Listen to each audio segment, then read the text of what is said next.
आप सभी का आपके अपने YouTube channel super concept classes में स्वागत है। और आज की इस वीडियो में हम लोग क्लास 10th सोशल साइंस के मॉडल सेट 5 के कंप्लीट सॉल्यूशन को देखने वाले हैं।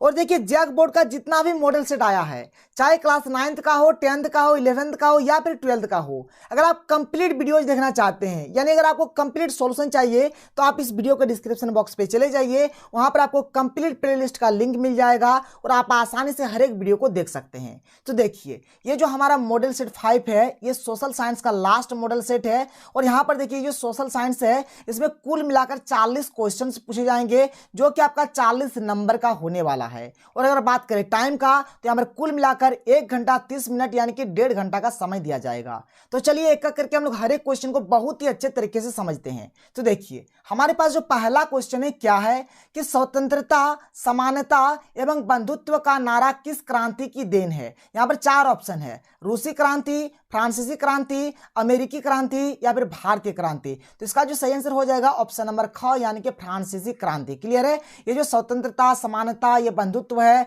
ये किसका नारा है, मतलब किस क्रांति का ये देन है, तो ये फ्रांसीसी क्रांति का ये देन है। और देखिए फ्रांसीसी क्रांति कब हुआ था, आप इस बात को भी याद रख सकते हैं। तो 1789 में क्या हुआ था, मतलब ये जो फ्रांसीसी क्रांति स्टार्टिंग हुआ था। और ये जो फ्रांसीसी क्रांति है इसी की देन है क्या, स्वतंत्रता, समानता, बंधुत्व। क्लियर है। आगे देखिए क्वेश्चन नंबर 2 क्या है कि बिस्मार्क जर्मनी का प्रथम चांसलर कब बना। 4 ऑप्शन है, लेकिन इसका जो सही आंसर हो जाएगा ऑप्शन नंबर क यानी कि 1871 ईस्वी को। तो ये जो बिस्मार्क है जर्मनी का प्रथम चांसलर कब बना था, 1871 को बना था। आगे देखिए क्वेश्चन नंबर 3 क्या है कि मनुष्य स्वतंत्र पैदा हुआ है किंतु वह सर्वत्र बंधनों में जकड़ा हुआ है, यह कथन किस दार्शनिक का है। देखिए यहाँ पर 4 ऑप्शन दिया गया है, किनका है ये मतलब कथन आपको बताना है। तो ये देखिए जो कथन है कौन दिया है, तो रूसो ने दिया है। ठीक है, इसका सही आंसर हो जाएगा ऑप्शन नंबर ग, यानी 3 का सही क्या हो जाएगा, ऑप्शन नंबर ग होगा। आगे देखिए अगला क्वेश्चन क्या है, क्वेश्चन नंबर 4 कि किसके कल्पनादर्श यानी कि यूटोपिया। देखिए कल्पनादर्श को क्या बोलते हैं, यूटोपिया भी बोलते हैं,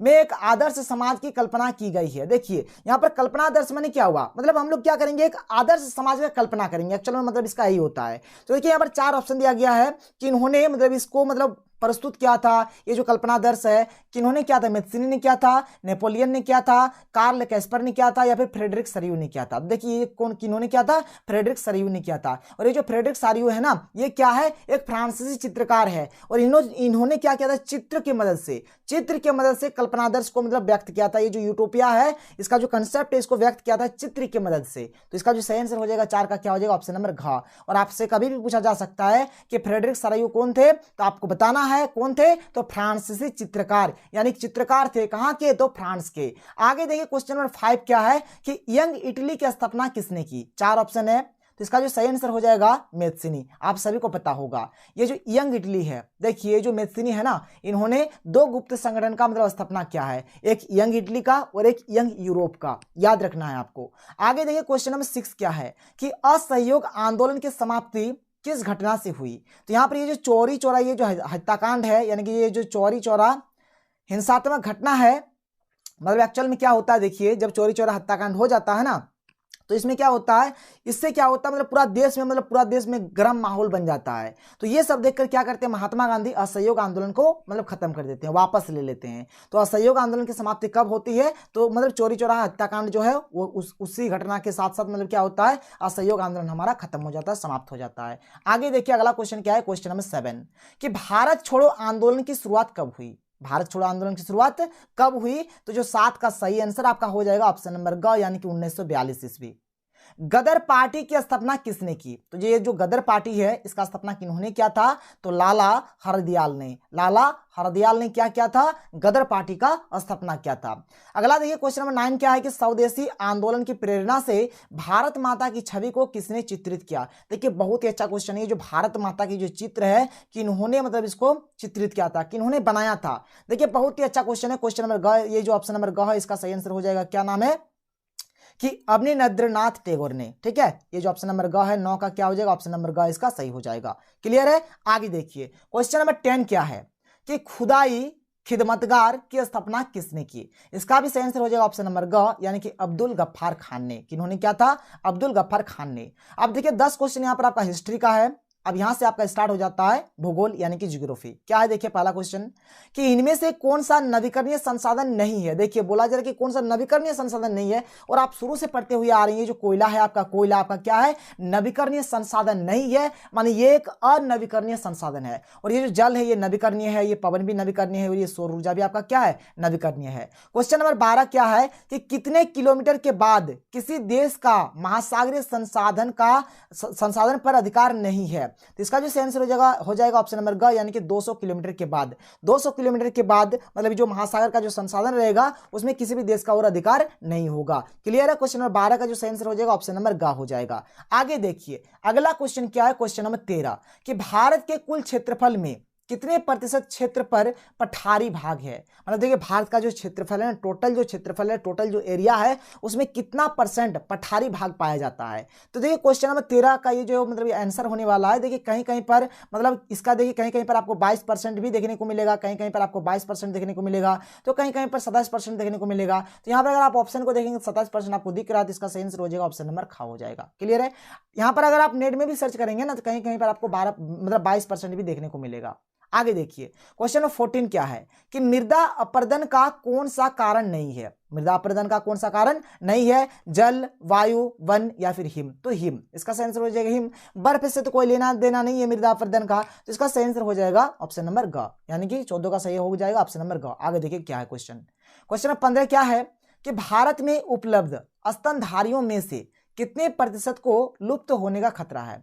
देखिए ये जो क्वेश्चन है इसका अभी तक आंसर नहीं मिला है, इसका सटीक आंसर नहीं मिला है। कहीं कहीं पर 10% दिख रहा है, कहीं कहीं पर 15% दिख रहा है, तो यहाँ पर मतलब सटीक आंसर नहीं मिल रहा है। तो इसलिए इस क्वेश्चन का भी मैं फिलहाल स्किप कर देता हूँ। और सपोज अगर आपको पता है इसका आंसर क्या होगा तो आप नीचे कमेंट सेक्शन पे कमेंट करके बता सकते हैं। तो ये जो क्वेश्चन है 15 है, देखिए यहाँ पर मेरा जो पर्पस है मैं आपको गलत नहीं बताना चाहता हूँ, इसलिए इस क्वेश्चन को अभी मैं स्किप कर देता हूँ। आगे देखिए क्वेश्चन नंबर 16 क्या है कि सदाबहार वृक्ष चीड़ एक औषधीय वनस्पति है, यह किस राज्य में पाया जाता है। तो याद रखिएगा हिमाचल प्रदेश में। इसका जो सही आंसर हो जाएगा ऑप्शन नंबर घ, यानी कि हिमाचल प्रदेश। क्लियर है। 16 का सही क्या हो जाएगा ऑप्शन नंबर घ।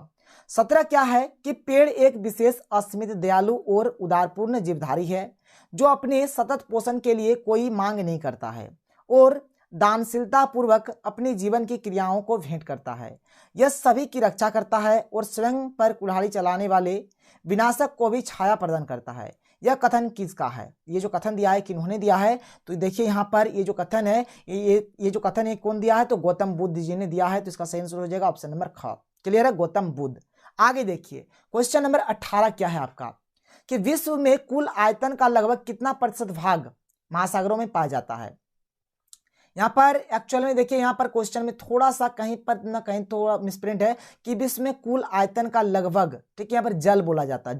जल कितना जल, देखिए विश्व में जितना भी जल है ना, टोटल जो वॉल्यूम है, टोटल जो आयतन में जितना भी जल पाया जाता है विश्व में, बोला जाता है कि महासागर में कितना परसेंट पाया जाता है। तो महासागर में आपका पाया जाता है 71%। कितना, 71%। तो इसका सही आंसर हो जाएगा ऑप्शन नंबर क। आगे देखिए 19 नंबर क्या है कि बहुउद्देश्य परियोजनाओं का कौन सा लाभ है। बाढ़ पर नियंत्रण, सिंचाई की सुविधा, जल विद्युत उत्पादन या फिर उपरोक्त सभी। देखिए बहुउद्देश्य परियोजना में तो सब कुछ आ जाता है। बाढ़ पर नियंत्रण पा सकते हैं, सिंचाई की सुविधा हो जाएगी, यहाँ से जल विद्युत उत्पादन कर सकते हैं। तो इसका जो सही आंसर हो जाएगा ऑप्शन नंबर घ, यानी कि उपरोक्त सभी। क्वेश्चन नंबर 20 क्या है कि पश्चिमी राजस्थान में वर्षा जल संग्रहण की रीति किस कारण से कम हो रही है। किस कारण से, वर्षा नियमित होने से, इंदिरा गांधी नहर से, बारहमासी जल सुविधा से, भूमिगत जलस्तर में कमी हो जाने से, या फिर इनमें से कोई नहीं। तो इसका जो सही आंसर हो जाएगा ऑप्शन नंबर ख, यानी कि इंदिरा गांधी नहर से, बारहमासी जल सुविधा से। ठीक है। आगे देखिए अगला क्वेश्चन क्या है, क्वेश्चन नंबर 21। क्वेश्चन नंबर 21 देखिए क्या है, क्वेश्चन नंबर 21 यहाँ पर है। यहाँ पर देखिए क्या है कि किसी देश की राष्ट्रीय आय को उसकी कुल जनसंख्या से भाग देने पर निम्नलिखित से क्या प्राप्त होता है। बात समझ में आया। बहुत ही अच्छा क्वेश्चन दिया गया है। क्वेश्चन नंबर 21 का जो सबका सही आंसर हो जाएगा क्या हो जाएगा ऑप्शन नंबर ख, यानी कि सकल घरेलू उत्पाद। क्या हो जाएगा, सकल घरेलू उत्पाद हो जाएगा। क्वेश्चन नंबर 22 क्या है, देखिए कि एक अमीर परिवार की लड़की के लिए विकासात्मक लक्ष्य क्या हो सकता है कि अधिक दिनों तक काम मिले, उसके भाई को जितनी स्वतंत्रता मिलती है उतनी स्वतंत्रता उसे भी मिले, बेहतर मजदूरी मिले, अधिक बिजली प्राप्त हो। तो क्वेश्चन नंबर 22 का जो सही आंसर हो जाएगा ऑप्शन नंबर ख, यानी उसके भाई को जो भी मतलब स्वतंत्रता मिलेगा उन्हें भी वही स्वतंत्रता मिलना चाहिए। तो ऑप्शन नंबर ख इसका सही हो जाएगा। 22 का क्या होगा, ऑप्शन नंबर ख हो जाएगा। आगे देखिए क्वेश्चन नंबर 23 क्या है कि शिशु मृत्यु दर क्या सूचित करता है। कौन नंबर क्या है कि 7 वर्ष और उससे अधिक आयु के लोगों में साक्षर जनसंख्या। ठीक है, देखिए यहाँ पर जब शिशु मृत्यु दर होगा तो यहाँ पर साक्षर का तो बात होगा ही नहीं, ये तो कभी जिंदगी में होगा नहीं। किसी वर्ष में पैदा हुए 1000 जीवित बच्चों में से 1 वर्ष की आयु से पहले मर जाने वाले बच्चों का अनुपात। ठीक है, देखिए यहाँ पर मरने का बात हो रहा है, इसको आप थोड़ा सा मतलब माइंड में रखिएगा। आगे देखिए क्या है कि स्कूल जाने वाले बच्चों की संख्या, यहाँ पर स्कूल का तो बात ही नहीं होगा क्योंकि यहाँ पर मर रहा है ना, मृत्यु हो रहा है। 1 वर्ष में जन्म लेने वाले कुल बच्चों की संख्या, ये भी नहीं होगा, यहाँ पर तो जन्म का बात हो रहा है। लेकिन यहाँ पर देखिए शिशु मृत्यु के बारे में पूछा गया ना, तो मर कहाँ रहा है, ये जो ऑप्शन नंबर ख है इसमें तो मर रहा है, और एक्चुअल में यही इसका सही आंसर भी होता है। शिशु मृत्यु दर हम लोग इसी को बोलते हैं। क्लियर है, आगे देखिए क्वेश्चन नंबर 24 आपका क्या है, और यहाँ पर देखिए क्वेश्चन नंबर 24 देख लीजिए कि निम्नलिखित में से ऊर्जा के मुख्य स्रोत कौन कौन से है। कोयला, पेट्रोलियम, विद्युत या फिर उपरोक्त सभी। तो सब के सब तो आपका ऊर्जा का ही स्रोत है, तो इसका आंसर हो जाएगा ऑप्शन नंबर घ। क्वेश्चन नंबर 25 क्या है कि निम्नलिखित में से कौन सी आर्थिक गतिविधियां तृतीयक क्षेत्र में नहीं आती है। देखिए तृतीयक क्षेत्र का मतलब होता है सेवा क्षेत्रक। तो देखिए बैंकिंग से हमें सेवा मतलब मिलता है, अध्यापन से भी सेवा मिलता है, किसी कॉल सेंटर में काम करना इससे भी क्या होता है, सेवा का ही मतलब बात होता है। लेकिन ये जो मधुमक्खी पालन है यहाँ पर, ये तो मतलब कोई चीज को पालन कर रहे हैं ना, ये तो हमारा प्राथमिक क्षेत्र में चल जाता है। ठीक है, तो इसका जो सही आंसर हो जाएगा ऑप्शन नंबर ख हो जाएगा। क्लियर, ऑप्शन नंबर ख इसका सही हो जाएगा। 25 का क्या हो जाएगा, ऑप्शन नंबर ख हो जाएगा। आगे देखिए क्वेश्चन नंबर 26 क्या है कि मनरेगा का विस्तारित रूप चुने। मतलब ये जो मनरेगा है इसका पूरा नाम क्या होता है, तो इसका माने होता है कि इसका मतलब होता है कि महात्मा गांधी राष्ट्रीय ग्रामीण रोजगार गारंटी अधिनियम। ये जो ऑप्शन नंबर ख है इसका सही हो जाएगा। क्लियर है, 25 का ये क्वेश्चन नंबर कितना 26 है ना, क्वेश्चन नंबर 26 का कितना हो जाएगा यहाँ पर 26 का हो जाएगा ख, यानी कि महात्मा गांधी। ठीक है, महात्मा गांधी राष्ट्रीय ग्रामीण रोजगार गारंटी अधिनियम। क्लियर है, आगे देखिए यहाँ पर आप देख सकते हैं यहाँ पर मोहन गांधी है जो कि होगा नहीं। ठीक है, यहाँ पर महात्मा गांधी राष्ट्रीय, यहाँ पर ग्रामीण छूटा हुआ है, ये भी होगा नहीं। महात्मा गांधी राष्ट्रीय ग्रामीण रोजगार, यहाँ पर गारंटी अधिनियम नहीं है, तो ये भी नहीं होगा। तो होगा कौन वाला, ऑप्शन नंबर ख इसका सही होगा। आगे देखिए क्वेश्चन नंबर 27 क्या है कि किसी वर्ष में उत्पादित, यहाँ पर एक खाली स्थान है, के कुल मूल्य को सकल घरेलू उत्पाद कहा जाता है। देखिए जो सकल घरेलू उत्पाद है जिसको हम लोग बोलते हैं जीडीपी, और जीडीपी बहुत ही इंपॉर्टेंट होता है। आप हर एक मॉडल सेट को उठा के देख लीजिए, जीडीपी से क्वेश्चन बन ही रहा है। और इसका जो सही आंसर हो जाएगा यहाँ पर पहले तो ऑप्शन देखिए क्या क्या है कि सभी वस्तुओं और सेवाओं, सभी अंतिम वस्तुओं और सेवाओं, सभी मध्यवर्ती वस्तुओं और सेवाओं, सभी मध्यवर्ती तथा अंतिम वस्तुओं और सेवाओं। तो इसका जो सही आंसर हो जाएगा ऑप्शन नंबर ख, यानी सभी अंतिम वस्तुओं और सेवाओं। क्लियर है, 27 का हो जाएगा सही आपका ख नंबर। आगे देखिए क्वेश्चन नंबर 28 क्या है कि सलमा एक सरकारी अस्पताल में नर्स का कार्य करती है। देखिए सरकारी अस्पताल में काम करेगा, यानी सरकारी ही मतलब नर्स है। तो ये जो सरकारी नर्स है तो जाहिर सी बात है आप समझ सकते हैं कि किस क्षेत्र में जाएंगे, तो ये संगठित क्षेत्र में जाएंगे जहां पर इनको वेतन बहुत ही अच्छे तरीके से मिलेंगे, हर एक सुख सुविधा इनको बहुत ही अच्छे तरीके से मिलेंगे। तो क्वेश्चन नंबर 28 का जो सही आंसर हो जाएगा ऑप्शन नंबर घ हो जाएगा। आगे देखिए क्वेश्चन नंबर 29 क्या है कि भारत के किस क्षेत्र में छुपी हुई बेरोजगारी पाई जाती है। तो जाहिर सी बात है कृषि क्षेत्र में कैसा बेरोजगार पाया जाता है, छुपा हुआ बेरोजगार है, मतलब छुपी हुई बेरोजगारी है इसमें। ठीक है, आगे देखिए क्वेश्चन नंबर 30 आपका क्या है। यहाँ पर क्वेश्चन नंबर 30 क्या है कि इस क्षेत्र के श्रमिक माल का उत्पादन नहीं करते हैं। तो इसका सही आंसर हो जाएगा तृतीयक क्षेत्र का जो संबंध होता है किससे होता है, सेवा से होता है। यहाँ पर माल का उत्पादन नहीं होता है। आप क्षेत्रक के बारे में अच्छे तरीके से पढ़िए क्योंकि क्षेत्रक से हर बार क्वेश्चन बन रहा है। आगे देखिए क्वेश्चन नंबर 31 क्या है कि बेल्जियम में सत्ता की साझेदारी के संबंध में कौन सा कथन असत्य है। क्या है कि केंद्रीय सरकार में डच और फ्रेंच भाषी मंत्रियों की संख्या समान है, बिल्कुल बात सही है, ये तो असत्य नहीं है। राज्य सरकारें केंद्र सरकार के अधीन नहीं है। ठीक है, फिर आगे क्या है कि बेल्जियम में अलग सरकार है और इसमें डच एवं फ्रेंच भाषी समुदायों का असमान प्रतिनिधित्व है, ये गलत बात है। देखिए मतलब बेल्जियम में क्या है, बेल्जियम का जो सत्ता का साझेदारी है उसमें समान हर एक लोगों को समान हक दिया गया है, ये जो बात है ये असत्य है। मतलब जो भी है ना फ्रेंच भाषी और डच भाषी दोनों समुदाय का जो लोग है उन दोनों को क्या किया गया है, समान प्रतिनिधित्व दिया गया है, समान है दोनों। तो इसका जो सही आंसर हो जाएगा ऑप्शन नंबर ग, क्योंकि ये बात ये जो बताया जा रहा है ये असत्य है। ये क्या है, असत्य है। क्वेश्चन नंबर 32 क्या है कि संघात्मक शासन प्रणाली वाला देश इनमें से कौन नहीं है। तो देखिए यहाँ पर जो श्रीलंका है, श्रीलंका हमारा संघात्मक शासन प्रणाली वाला देश नहीं है बल्कि एकात्मक वाला देश है, एकात्मक शासन प्रणाली वाला देश है। क्लियर है, कोई प्रॉब्लम नहीं है। आगे देखिए क्वेश्चन नंबर 33 क्या है कि निम्न में से किस देश में एकात्मक शासन व्यवस्था है। अभी मैंने आपको बताया श्रीलंका होगा इसका आंसर, तो 33 का क्या हो जाएगा, घ हो जाएगा। क्वेश्चन नंबर 34 क्या है कि शिक्षा किस सूची में शामिल है? देखिए यहाँ पर 4 ऑप्शन है, संघ सूची, राज्य सूची, समवर्ती सूची या फिर इनमें से कोई नहीं। तो देखिए क्वेश्चन नंबर 34 का जो सही आंसर हो जाएगा ऑप्शन नंबर ग, यानी ये जो शिक्षा है किस सूची के अंतर्गत आते हैं? समवर्ती सूची के अंतर्गत आते हैं। क्वेश्चन नंबर 35 क्या है कि भारत में स्थानीय शासन प्रणाली कितनी स्तर की है? ठीक है, देखिए पहले अगर आप बात करेंगे भारत के अगर संविधान के बारे में, तो जो हमारा देश है संघात्मक सरकार है, मतलब यहाँ पर संघवाद शासन व्यवस्था चलता है। क्या होता है? देखिए यहाँ पर केंद्र सरकार होता है, राज्य सरकार होता है, स्थानीय सरकार होता है। जो केंद्र सरकार, राज्य सरकार है ना, ये सब हमारा फर्स्ट सेकंड वाला होता है, फर्स्ट स्तरीय होगा, सेकंड स्तरीय होगा। और यहाँ पर ये जो हमारा स्थानीय शासन प्रणाली में जो स्थानीय सरकार होता है, ये हमारे क्या होता है? त्रिस्तरीय होते हैं, मतलब थर्ड वाला ये होता है। ठीक है, इसका सही आंसर हो जाएगा ऑप्शन नंबर ग हो जाएगा। क्लियर है, कोई दिक्कत नहीं है। देखिए आप अच्छे तरीके से समझिए, अगर आपको समझ में नहीं आ रहा है तो आप नीचे कमेंट सेक्शन पे कमेंट कर सकते हैं, और अगर आपको वीडियो पसंद आ रहा है तो वीडियो को लाइक कर सकते हैं और आप अपने दोस्तों के साथ शेयर कर सकते हैं। आगे देखिए क्या क्वेश्चन नंबर 36 कि संघ सरकार की एक विशेषता नहीं है। यहां पर देखिए 4 ऑप्शन है कि राष्ट्रीय सरकार अपने कुछ अधिकार प्रांतीय सरकार को देती है, अधिकार विधायिका, कार्यपालिका और न्यायपालिका के बीच बंट जाते हैं, निर्वाचित पदाधिकारी ही सरकार में सर्वोच्च ताकत का उपयोग करते हैं, सरकार की शक्ति शासन के विभिन्न स्तरों के बीच बंट जाती है। तो देखिए यहाँ पर कौन वाला बोल रहा है कि विशेषता नहीं है। तो क्वेश्चन नंबर 36 का जो सही आंसर हो जाएगा ऑप्शन नंबर ग। क्या हो जाएगा कि निर्वाचित पदाधिकारी सरकार में सर्वोच्च ताकत का उपयोग करते हैं, ऐसा बिल्कुल भी नहीं है। यहाँ पर निर्वाचित पदाधिकारी ही नहीं कर सकता है, बल्कि हर एक कोई कर सकता है। क्वेश्चन नंबर 37 क्या है कि निम्न में कौन सुमेलित है, मतलब कौन मतलब आपका मैच कर रहा है? जैसे देखिए यहाँ पर ऑप्शन नंबर क क्या है कि संघ सूची, पुलिस, कृषि, व्यापार।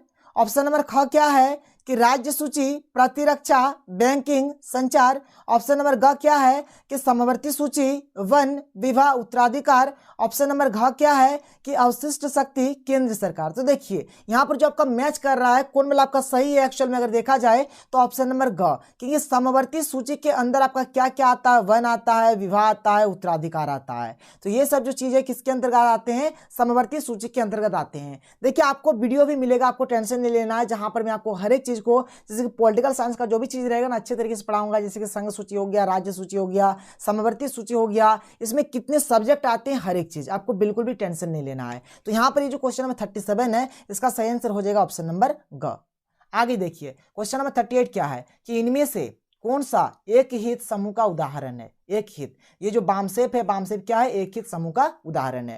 क्वेश्चन नंबर 39 क्या है कि नेपाल में हुए जनसंघर्ष को निम्न में से क्या कहा गया था? ठीक है, नेपाल में जो जनसंघर्ष हुआ था उसको क्या कहा गया है? तो उसको हम लोग बोलते हैं लोकतंत्र के लिए दूसरा आंदोलन। क्या बोलते हैं उसको हम लोग? लोकतंत्र के लिए दूसरा आंदोलन। आगे देखिए जो कि हमारा लास्ट क्वेश्चन है, और यहाँ पर हमारा सोशल साइंस का मॉडल खत्म हो जाता है। क्या है कि लोकतंत्र और जनसंघर्ष के संबंध में क्या असत्य है? ये जो लोकतंत्र है और ये जो जनसंघर्ष है, इन दोनों का जो रिलेशन है इसमें क्या असत्य है? क्या असत्य? देखिए इसका जो सही आंसर हो जाएगा ऑप्शन नंबर क ही हो जाएगा। क्या हो जाएगा कि लोकतंत्र का जनसंघर्ष के माध्यम से विकास अवरुद्ध होता है। इसका सही आंसर हो जाएगा ऑप्शन नंबर क। क्लियर है?